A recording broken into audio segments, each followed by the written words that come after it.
This factory worker opened his lunchbox during his break and saw his wife had packed enough food for two. He looked around the break room and noticed a woman sitting alone with nothing but a bottle of water in front of her. He walked over and placed half of his meal in front of her. "My wife always packs too much." She looked at the food, then looked at him. "I don't need your pity." He sat down across from her. "Good, because I'm just sharing. Eat up." She stared at him for a moment, then slowly started eating. He came back the next day, and the day after that, every single day without fail. One afternoon she spoke quietly. "My mom has been sick for months. Most of my paycheck goes toward her medicine. Some days there's just not enough left for food." She paused. "I never wanted anyone to know." He nodded and says that it is normal sometimes. "I'm Daniel, by the way." She looked at him. "Sarah." He came back the next day and every day after that.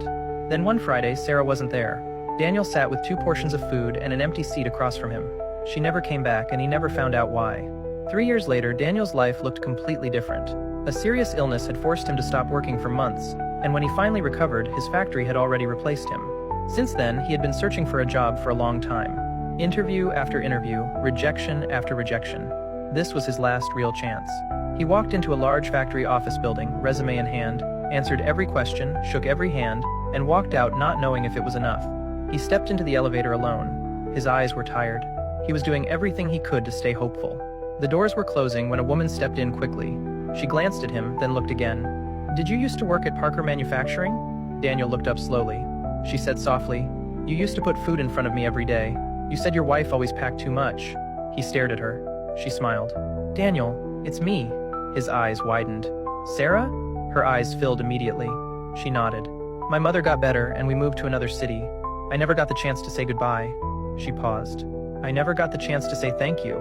The elevator doors opened and she walked him back through the building, past the reception desk, past the waiting area full of applicants, all the way to the manager's office.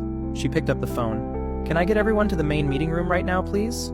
A few minutes later, she stood in front of the entire staff with Daniel beside her. She said, "This man shared his lunch with me every single day when I was struggling and had almost nothing.